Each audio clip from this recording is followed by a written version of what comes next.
The In Stuff podcast is brought to you by ScratchBand, the brand new way to help you stop touching your face. Why is everyone telling you to wash your hands these days?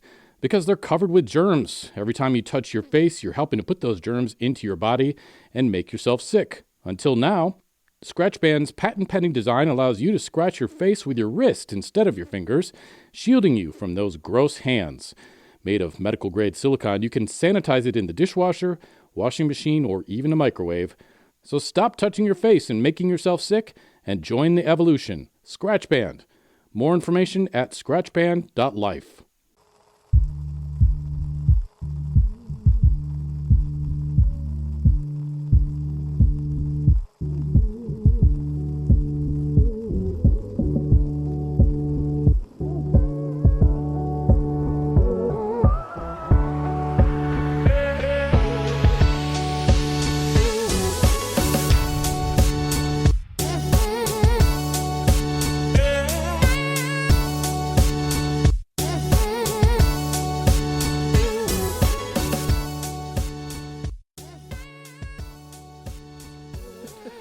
Okay. Welcome to another edition of the In Stuff podcast. Hi. With me, Rob Prince, and you, Christian Buffard. How was your last week, Kristen? Spring break? It was great. I apologize for making faces during the intro. I just need to get better at them. It's okay. Yeah. Yeah. There's a maturing that happens the longer we do a podcast. Eventually you stop making faces. Today's topic is biohacking. Another choice by Kristen, who's had almost all the choices of this podcast so far. I have had so many opportunities to choose the topic, except for when you've chosen the topic. Except when I hijack it. And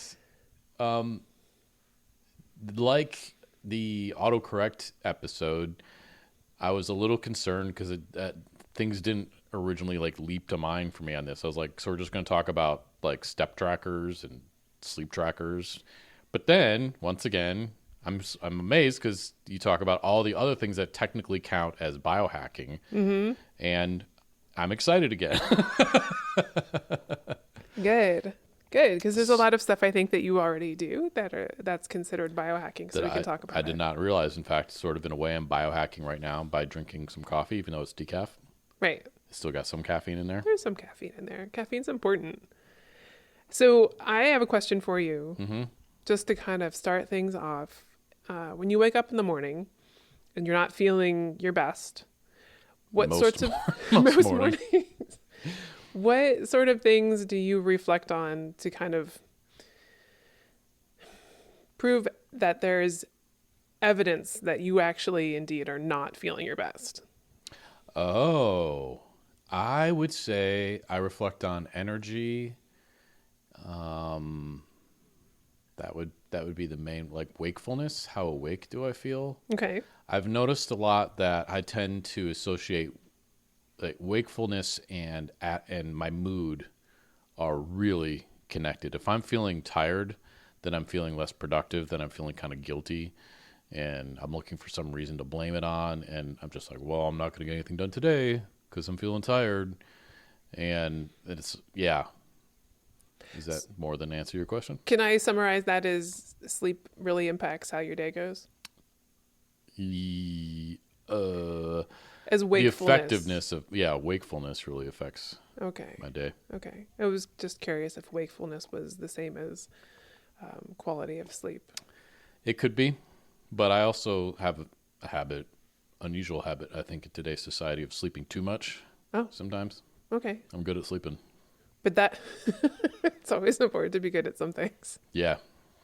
If you sleep too much, though, is that a bad thing or a good thing? That can leave me, I think, feeling groggy, but I also struggle, and this might be part of what biohacking can bring us, is with trying to figure out the source of my general tiredness, because sometimes it's lack of sleep, and sometimes it's because I ate a croissant for breakfast, and I'm carb crashing. Right. At 11 or something like that. Yeah. So it's really hard to know what those things are unless you have this sort of empirical evidence, which, normally I use, I guess, that in air quotes because nobody used to, it seems, track as much information about their lives as they do these days. So track and share. Track and share. One of the things So true. that came to mind when thinking about biohacking was a story from a sort of anecdote from a woman I heard years ago who told me that her bio-tracking device was sharing when she woke up and when she went to bed with friends. And she just realized how weird it was for like just a guy friend to know when she went to bed and when she woke up. Seemed like an odd overshare type situation. Yeah, that would be a little bit strange. Mm-hmm. You can infer a lot. I mean, not that it would mean anything, but you could infer a lot from that. Yes, you could. Just saying. Exactly. That's part of the problem. And so it got me thinking about how interesting it is that we have this stuff, 30, 40 years ago would have been like, what? You can tell how well you're sleeping? Yes, not only can we tell how well we're sleeping, but we just share it for fun with our friends. And we do it without even getting paid for it. Right. Just as because everything about us is interesting, right?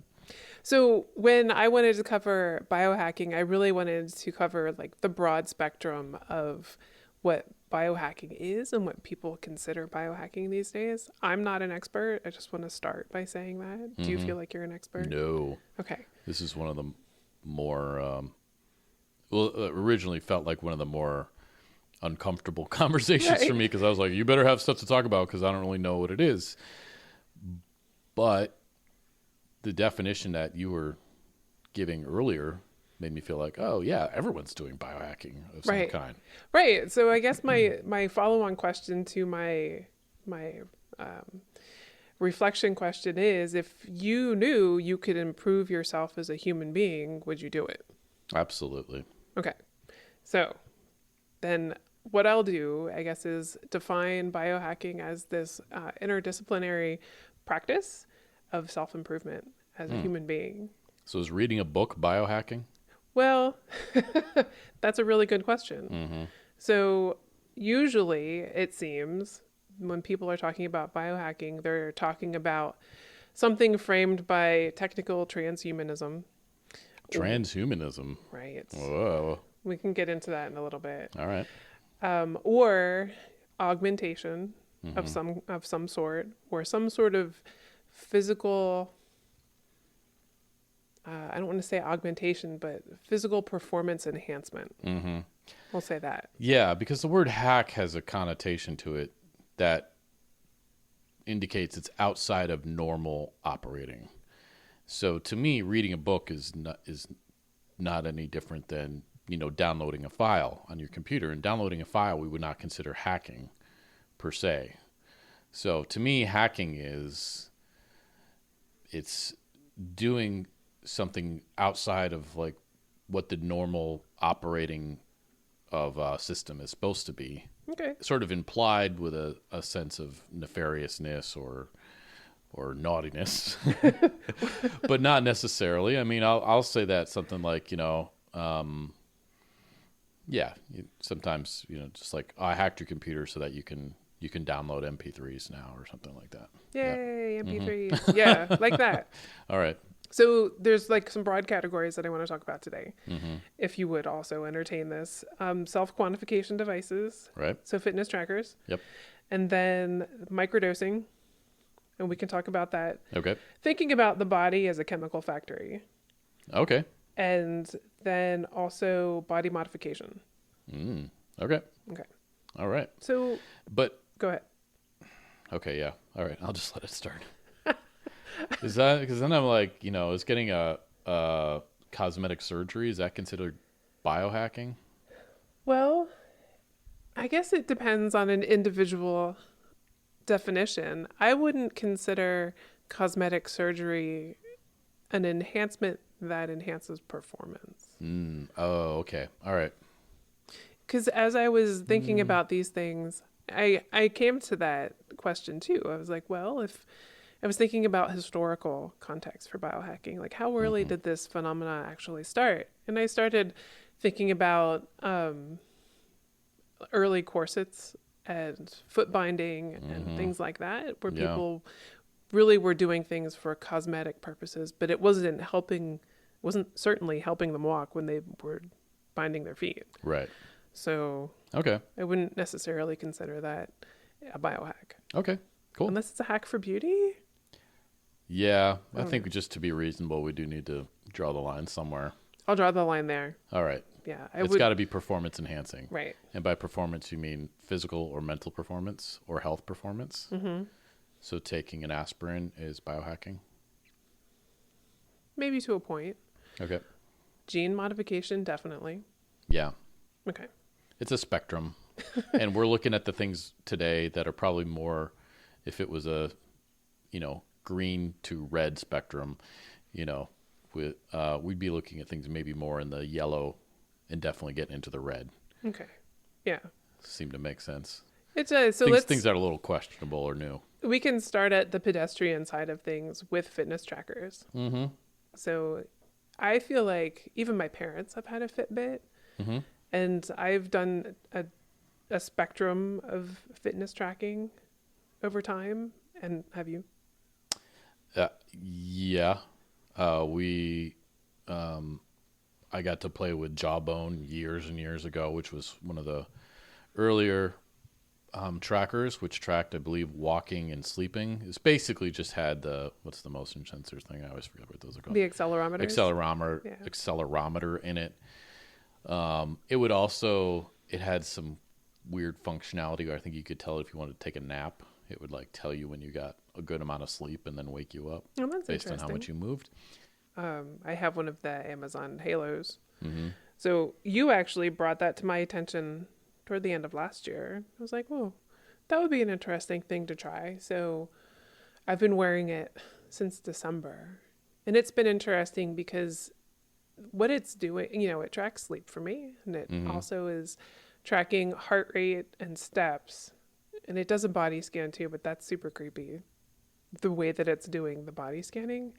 So I don't necessarily use that functionality. The way that the Halo Band tracks this body scan is you take pictures with your smartphone in the app.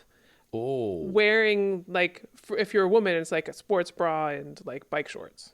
Oh, essentially. Weird. And you have to do it from 4 different angles. So front, and then left side view, back, and right side view. Wow.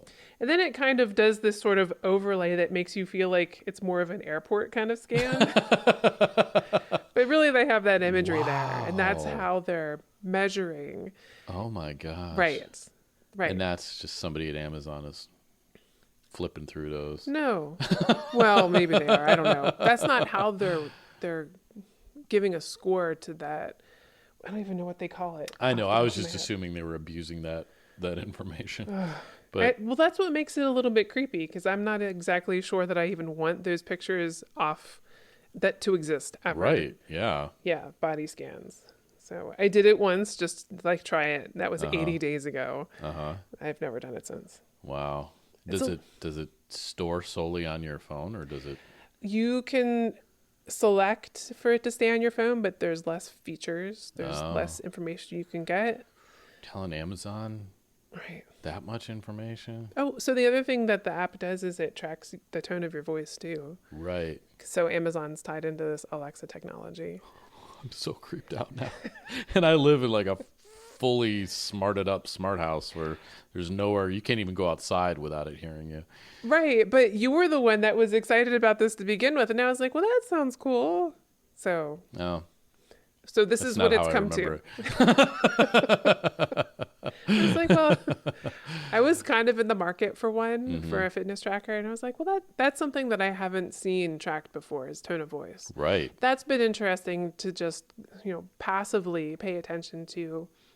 Since it's been COVID for the past year, it's really just been my dog and I most of the time. So it doesn't really mean terribly much, but it's tracking my tone of voice, when I get angry, when I'm super happy, when I'm just kind of even, and it reports back.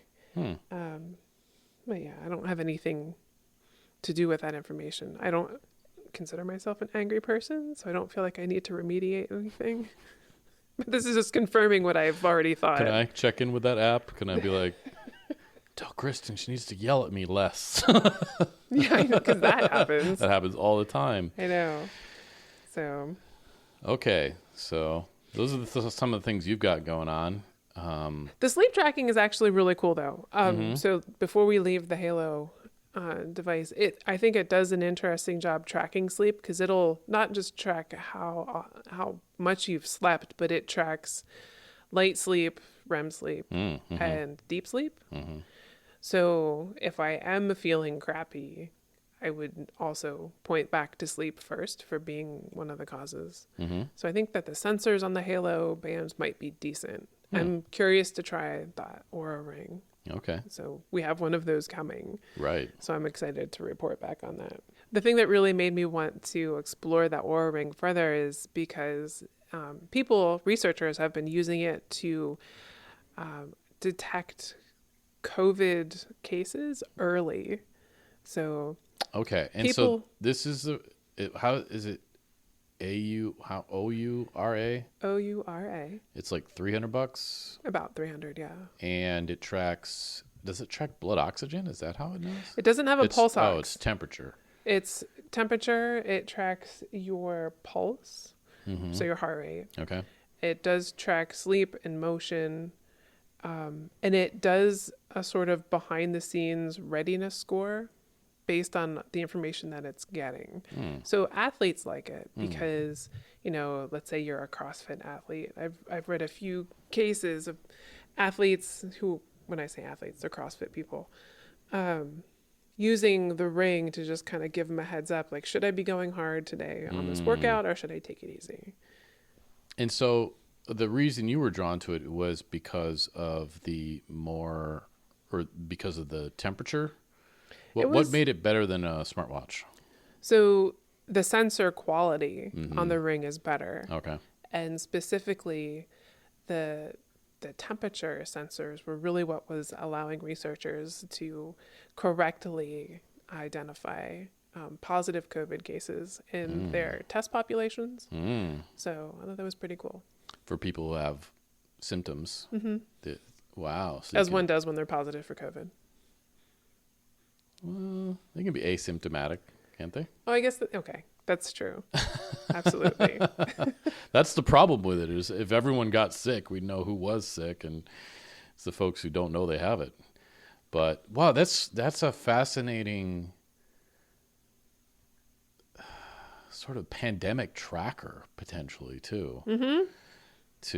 If you have this sort of general anonymous data from a group of people and saying, these temperatures are going up here, like similar to what they were doing with waste treatment plants and measuring COVID there to see, like, oh, the community is about to have an outbreak. Oh, that's wild. Yeah. Anyway. Well, one of the markets for Aura as a company isn't just individuals who want to track whatever they want to track with their personal fitness and health. It's companies. So would you wear a ring if your company said, wear this so we can track your overall well-being?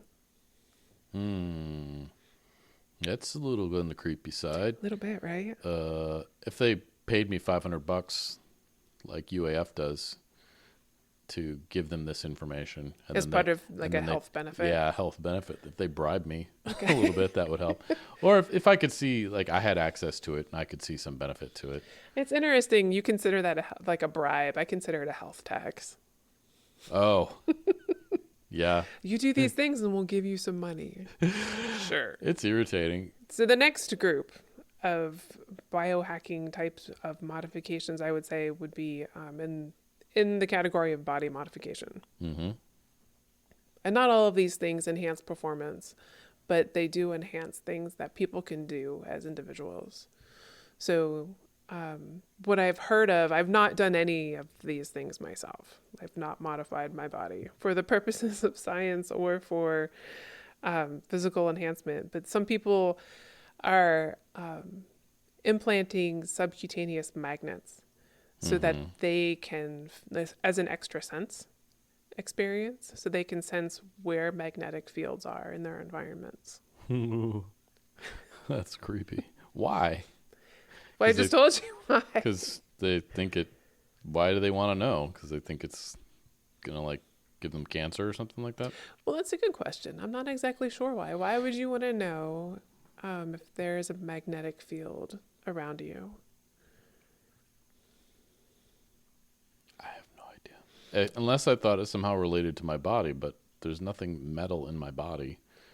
So Well, there are things that are metal around you. Maybe if you worked construction and you worked with steel frame, oh, that would get annoying though. I was going to say steel frame buildings. You could detect studs faster. Wrists stuck to metal all the time. It would be cool for like secretly holding a key. Magic tricks. Ooh. Oh, yeah. Coin magic would be epic. You'd be the bomb at parties. Yeah. They'd be like, where did that go? And it's like stuck to my underarm or something like that. You would have a magnet stuck in your armpit? Well, no. I was thinking like, under my wrist or somewhere. Okay. But wow, the potential for biohacking in the world of magic is pretty awesome now that I think of it. Because they have like rings that are magnetic, so you can use those to grab things. That'd be cool. And whatnot. But yeah, the possibility if you had an embedded magnet. So magnets, that's one thing. Okay. Another guy I eventually want to talk about, but we could talk about him right now, is Neil Harbison. So he's one of the individuals who is considered a cyborg. He's recognized by, I believe it's England. As being a cyborg, and he has had an antenna implanted in his head. It helps him detect color. He's colorblind, and it helps him see color, and it does a bunch of other things. But he has some other augmentations. Specifically, he has a magnet in his knee that points to magnetic north. So he knows where magnetic north is All the time, which is cool. I don't know that I would do it, but if you were lost in the woods, it might be handy. It would make sense with all those old guys being like, I can tell my sciatica's kicking in. We got rain coming. Get lost in the woods. Let's follow his knee, people. Oh. Yeah, okay. Well, the antenna thing is pretty awesome. Well, and that gets into cochlear implants too. That's a pretty awesome application. It's interesting because there are a number of medical cases, where people have these augmentations already, not for the purposes of physical enhancement as being, an additional thing. It's a necessity. So cochlear implants, they're also people, I don't exactly know why they do it, maybe for seizures, but they have implants that will deliver shocks. Right. To help them control certain conditions. Yeah, pacemaker. Pacemakers? That's Early a great one. biohacking, absolutely. Would you consider somebody with a pacemaker a cyborg? Yeah, I would actually, now that you say it. They can't take it out. And it's mechanical. It's mechanical. And once they took it out, they would have a hard time functioning as a normal human. Right. And it's not, it's because it's a machine. It's not just like, if somebody gets some staples put in or screws put in a broken bone. I don't consider that cyborg. But the fact that it's like an electrical component that's performing a job, yeah. I guess I would call someone with a pacemaker cyborg. Pretty cool. Interesting. Do you remember the Bionic Man from when we were younger? Maybe when you were younger. The $6 Million Man? I'm familiar with it, but I never saw it. Well, okay. Never mind. We won't go there. The one thing I think that you might get excited about with Neil Harbison's antenna, not only can it detect color, it's connected to the internet. So there are 5 people around the world in different continents who can send him color information. But he can also connect to the International Space Station.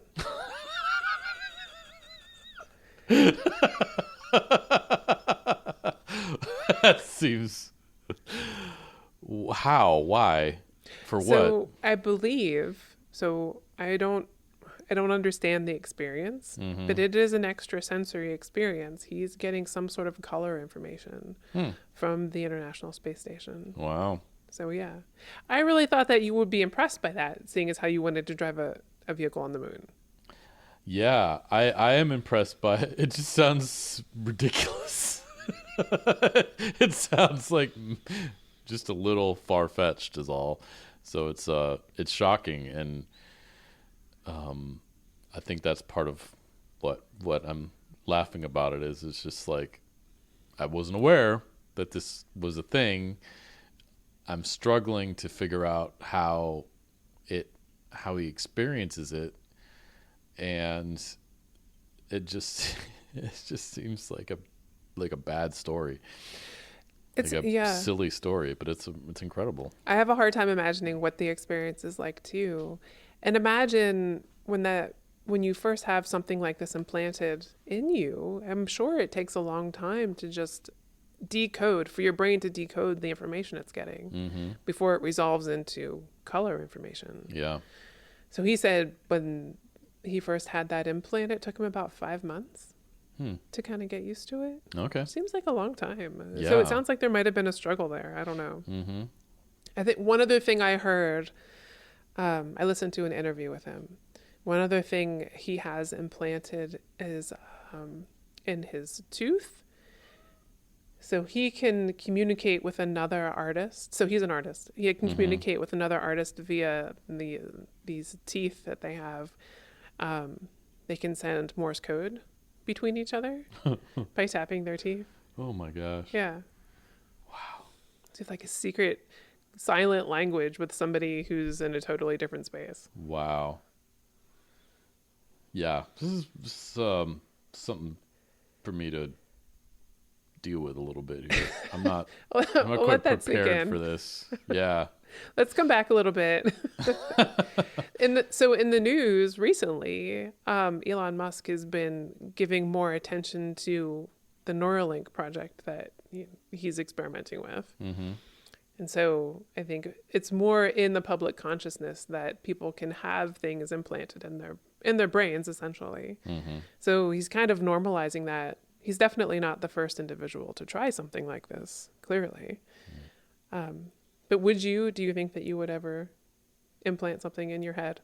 Yeah, well, first of all, so he's got that video online of him demonstrating the Neuralink in a pig, right? And they can do some weird things with the pig, if I recall correctly. I haven't seen what the pig is doing. Yeah, I can't remember exactly, but it's a little bit bizarre.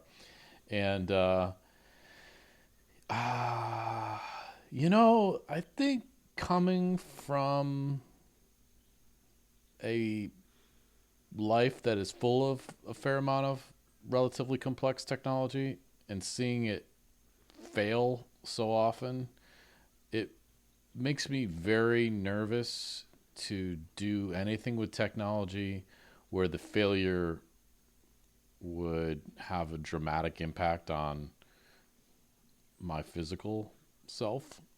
Particularly your brain. Yeah.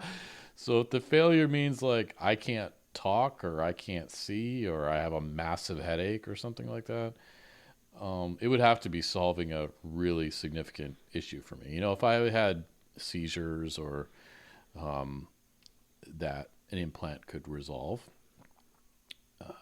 there'd have to be a cost benefit analysis. And just, how easy it is to remove. Is this something I can just like slap on my head, and if it gives me a headache, I pull it off? Or is it implanted? And if it's implanted, it better have a really awesome track record. Right. But I'm definitely not opposed to embedded technology when it proves safe and or worth the risk. So there's an interesting intersection between the health trackers and these devices that people are implanting, and it's the subcutaneous glucose monitors. Right. So there are people, of course, who, need to monitor their blood glucose levels because they have diabetes. But there are people who just want to monitor their blood glucose levels who don't necessarily need to take insulin. They just want to know how much blood sugar is happening in their bodies. So that's a hack that some people are choosing to implant just so they can monitor that particular biomarker. Yeah, and I've seen that before, and that seems to make sense because the benefit is worth the cost would be, maybe infection or something like that, but pretty well proven procedure and definitely worth avoiding some sort of insulin shock or anything of that nature that could be deadly. Yeah, I mean, absolutely if you're insulin sensitive. if you just want to track your blood glucose Right. levels, Just for because the fun of it. I know it seems excessive to me, but Yeah. we'll run into more extreme examples of what might or might not be excessive. And then the fact that it's not wired into something, complex like your brain, too. I think Right. that's a big part of it too. If you want to put NFC chip in my finger, so that I can like travel through airports more easily, or never have to worry about not having cash or something like that. Right. Yeah, I could see that, where the worst thing might be an infection. But when you start getting into like, I'm going to put something in your brain, whoo. Yeah. So magnets, the NFC chips that you mentioned, people are doing that to open doors and pay for gas a lot easier. Things like that make sense, and they do seem less risky. Same with the blood glucose monitor. So, yeah, you do that. I feel like I've also seen examples where people have implanted storage devices, like electronic storage devices, so you can keep files on a drive that is stored somewhere under your skin. Yeah, Johnny Mnemonic. I haven't seen that. No, it's not that great. But he stores stuff in his brain. Wait, doesn't everybody store stuff in their brain? He stores files in his brain that he can't see. Okay. But yeah. So future, Oh yeah. what might it look like in the future? Well, you want to start? Well, so I can start for sure. I can pick that low-hanging fruit, just because I watch a lot of movies, sci-fi movies, where there is nanotech that can be injected somehow into the body to fix different types of ailments. So is it fixing a disease? Is it fixing a broken arm?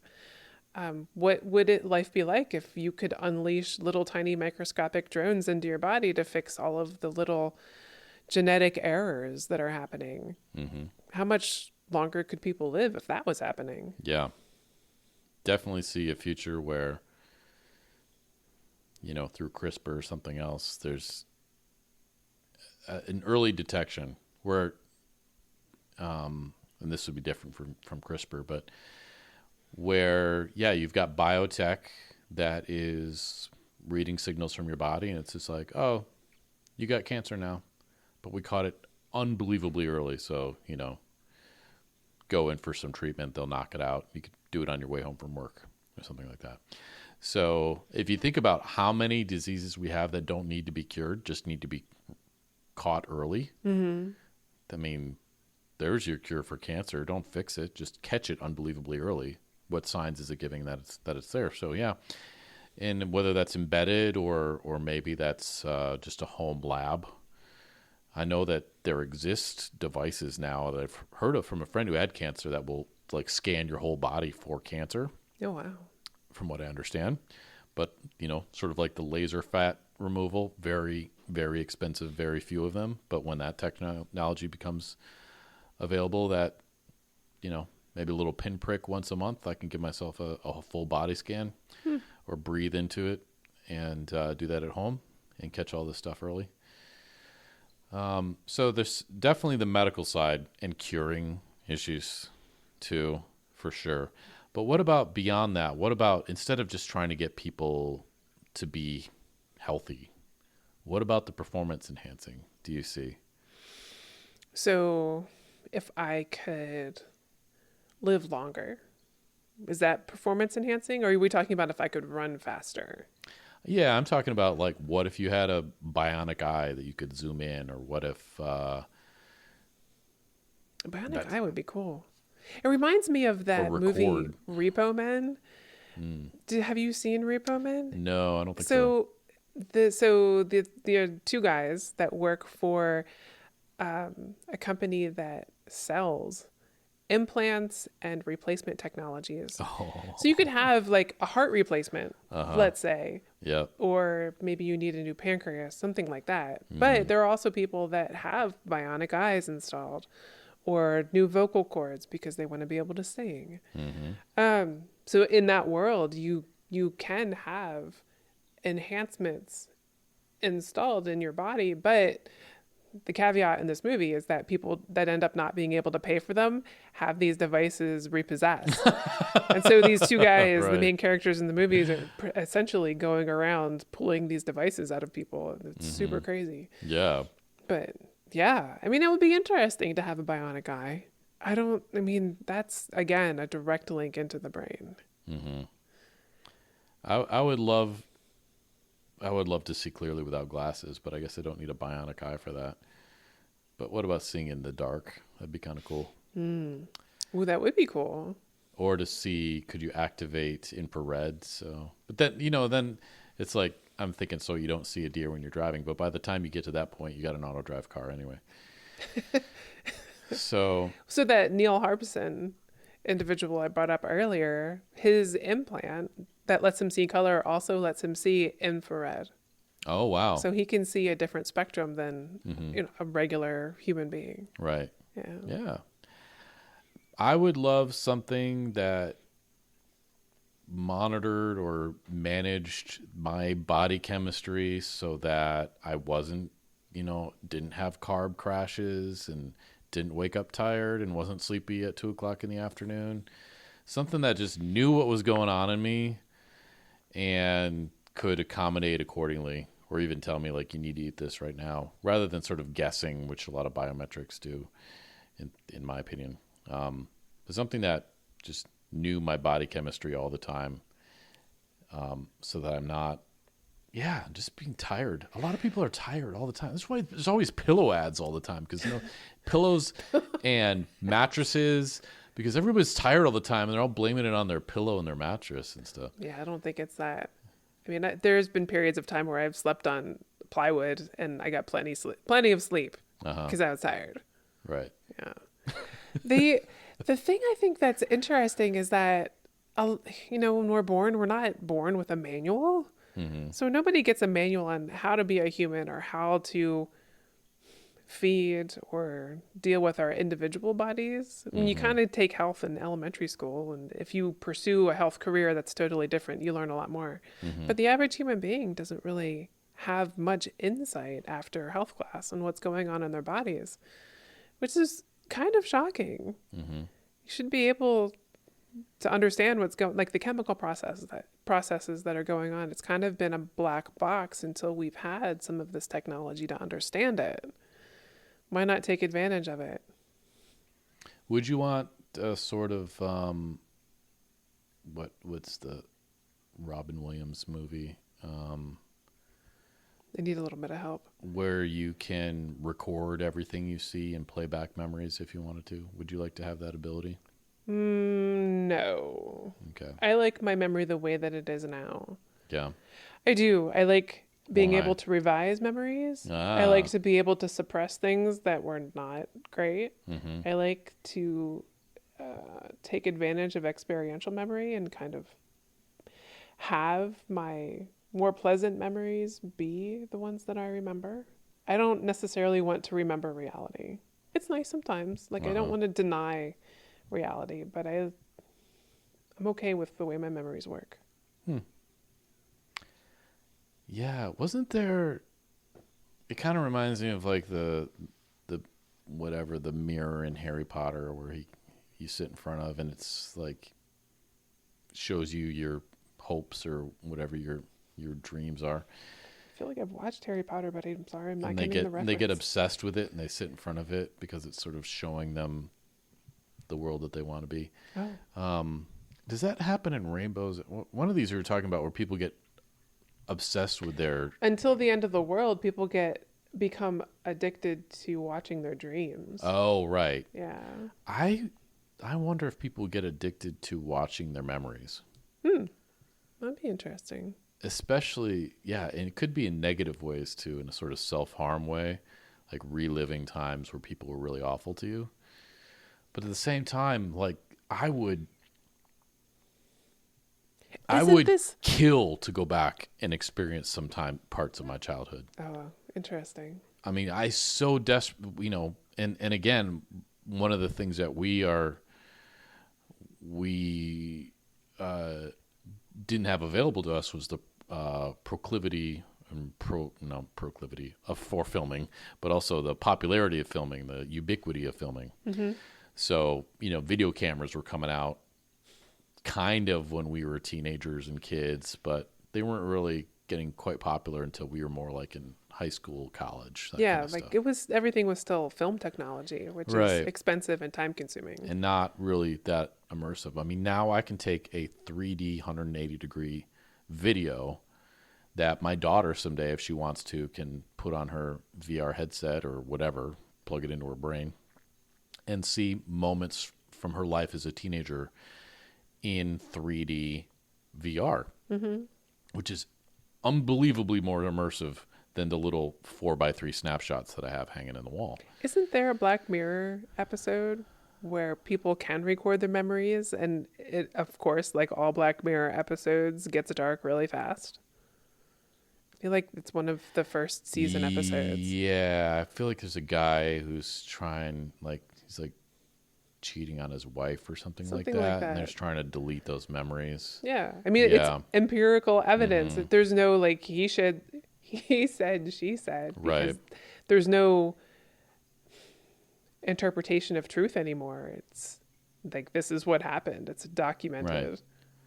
But think about it from a witness point of view. Witness testimony is unbelievably unreliable. Right. And recognized as very unreliable. We here in Fairbanks had the Fairbanks 4. I forgot how many were there. Fairbanks 4.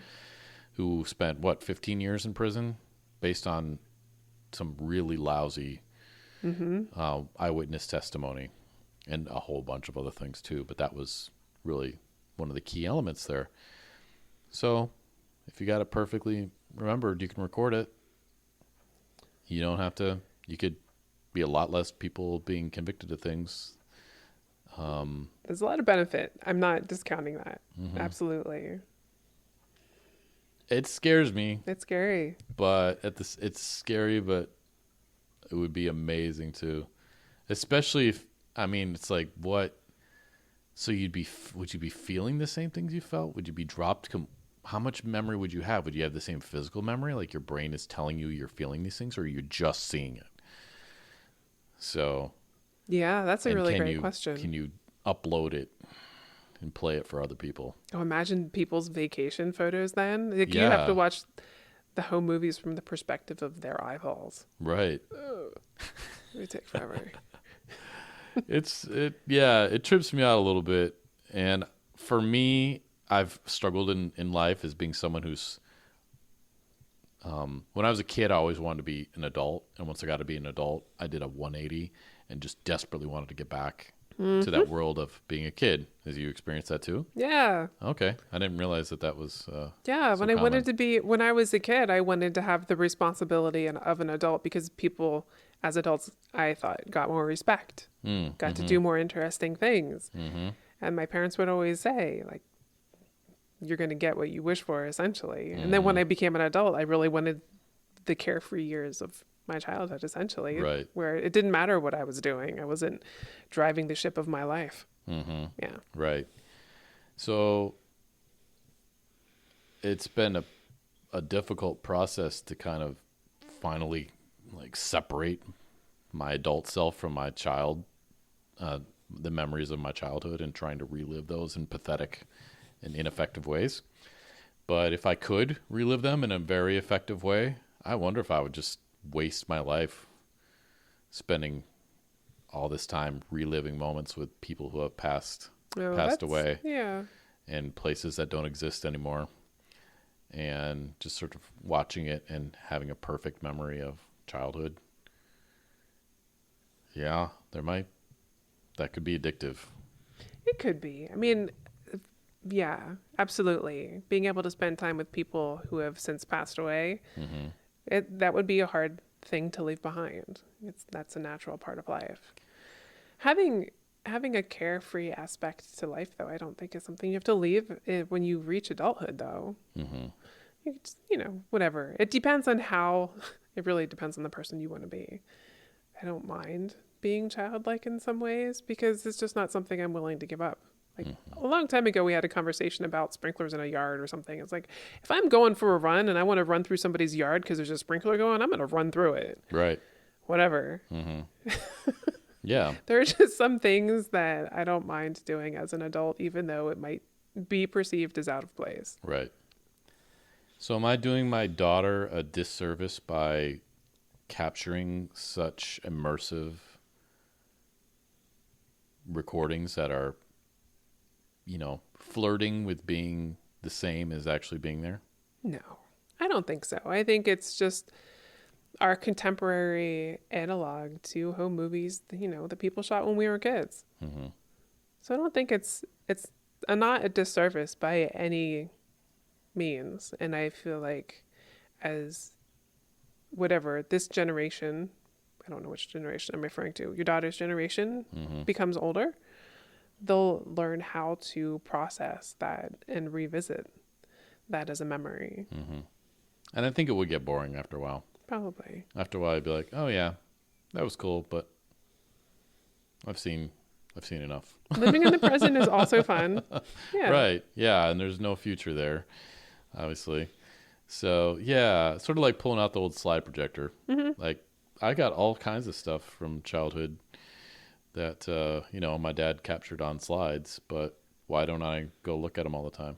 Well, I've seen them. It's emotionally heavy. Even if they're That's pleasant photos, it's hard to do on a sunny afternoon. Right. I think you thumb through a few of them, but after a while, you kind of need to get up and shake your head off. Right. Yeah. And get back into the present. Yeah. All right. Well, you want to move on to things that blew us away? Yeah, absolutely. Mine's dumb this week. Fair warning. Do it. So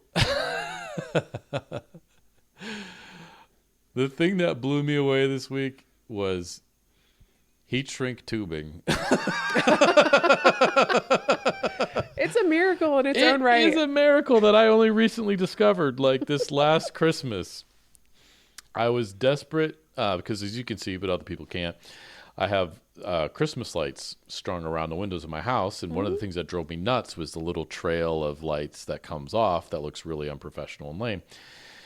And so I was trying to come up with a solution, like what could I cut the wire and, wire it back up or something, and that wasn't going to work. And then somehow heat shrink tubing showed up in one of my,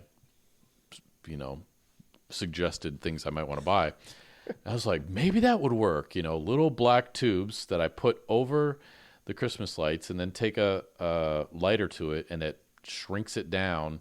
And then it's also kind of sticky, so the little bit of tube that extends off the top, I would fold over, burn my fingers a bunch of times, and it would stick down, and it was perfect. And so it blacked out all the lights that I didn't want, and it was super easy and wonderful, and I was like, okay, wow, this stuff is like great. And then the other day, one of my iPhone cables was sort of cracked and starting to show the wires. So I was like, shrink tube. So I put the shrink tube over it, found just the right size, heat it, perfect, firms it up.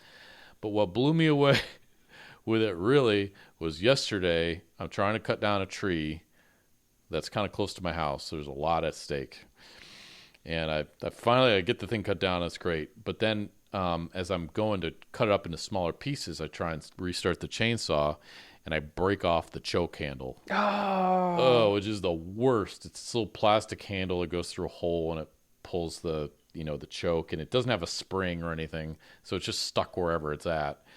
And it's something you need to change a lot on a chainsaw because they never want to start. And so I'm fishing around in there with like some rip ties or whatever, the plastic ties, because it's this plastic handle that's cracked just about in the middle, and I'm like, I can super glue it, but it's gonna want to crack again. And I was like, shrink tube. So I super glued it, put the shrink tube over it.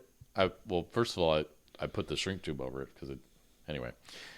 So I super glued it with shrink tube over it, and it was like amazing, and it was fixed, and I knew it was gonna be fixed forever and not break again. Because even if the super glue cracked, like the shrink tube is still holding it together. You have an insurance policy. Yeah.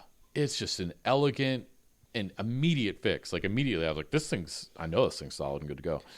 So if anyone has not discovered heat shrink tubing, it will change your life. And I think it's sort of, as to paraphrase what Ben Franklin, it's proof that God loves us and wants us to be happy. Right on. So I've been blown away by that. It took me a long time to discover it, but oh man. Right now on. I can't wait. That's good. I just want to heat shrink everything. Okay. I have to go now. You have to go now? I don't want to get shrink wrapped. Oh, right. Yeah. I was like, it's only 4:30. We got a half an hour more. Okay. Yeah. I only have tiny ones. Okay. All right. I'm safe. That'd be wild to have a like full-size body one though. Creepy. It would be super creepy. All right. What's blown your mind? So this is a material science thing. I promise that I will break the trend at some point, but this is too amazing to me. As somebody who enjoys metalwork and stone setting, I came across 2 companies this past week who capture CO2 from the air and convert it to diamonds. What? Yep. You're full of such nonsense not. today. The dude who gets colors from the space station and can see infrared, and now diamonds. Really? So there are 2 What? companies. One is called Sky Diamonds, and the other is Aether Diamonds.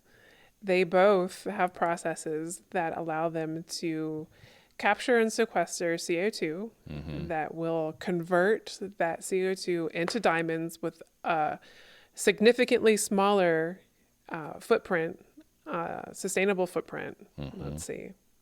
I would say environmental footprint, a footprint that is not impactful to the environment. There we go. All right. Yeah. And they are so wildly popular, Aether in particular, there's a waiting list for these stones. How big are They can't make them fast enough. I mean, they're wearable, so they're very small. Wow. Yeah. It's not like a boulder. That's amazing. I know. Because diamond, I was like, I'm never buying diamonds again. You watch the movie Blood Diamonds, and you're Right. like, I'm never, ever. And then the whole thing about like diamonds are so rare, but everyone has got one. How are they rare if everyone's house has like at least one diamond? Yeah, so I think it's Sky Diamonds. Their tagline is "Bling without the sting," Wow. and that's what they're referring to. Like, you don't have to worry about unfair labor practice. You don't have to worry about child labor laws or somebody running monopoly or anything like that. Wow. Yeah, That is awesome. that is really amazing. So yeah, that renewed my. Well, not like I've given up on anything, but it just blew my mind. I was like, I like rocks, and these people are making rocks from air. That's cool. All right. We'll have to have a link for that. I'll share both. I'll share a link to both. Okay. That's really cool. All right. Looking ahead to next week. Is it my choice yet? It's your choice. What are we going to do? Yay. Robots. We're doing robots. Yeah. Okay. So primarily focusing on well, just sort of robots in general, but my main interest is in a home service robot. But do you secretly want a butler? Is that what this is? Okay. Yeah, I would, but I'm not sure why. I'm not sure what it would do, but I want a butler, I want a cook, I want a Squire. I want a maid. And no, I don't want the one from the Jetsons, because Rosie or whatever, she looks ridiculous with her. Because she was sassy. Well, it just doesn't look like a cool robot. I want something that She looks had like beepy Ashimo. lights. And I know. I want one that looks like an astronaut. okay. Ashimo nailed it from Honda, who I got to meet actually in Japan one time. Really? Yeah. Did you have your picture taken with it? Yeah. I'll show it to you later. Okay. So robots next time on the In Stuff podcast. Kristen, thank you so much for taking the time for this. Thank you, Rob. Happy birthday month. I was afraid you wouldn't say anything. Yeah. It's a big month.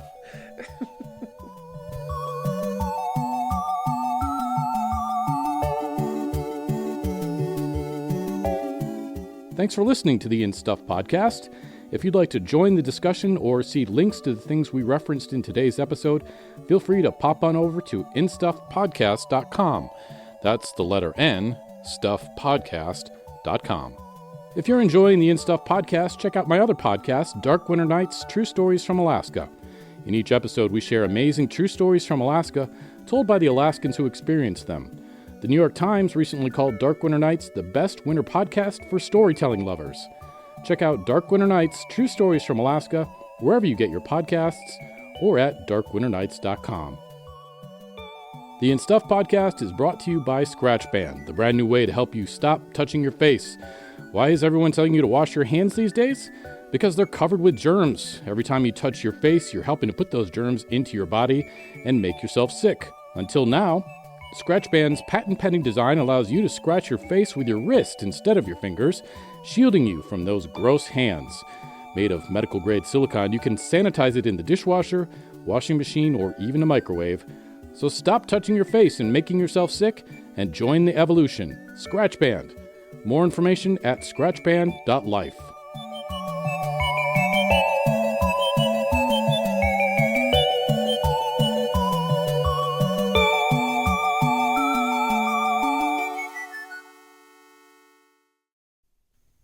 All right, and I forgot to mention. I don't think so.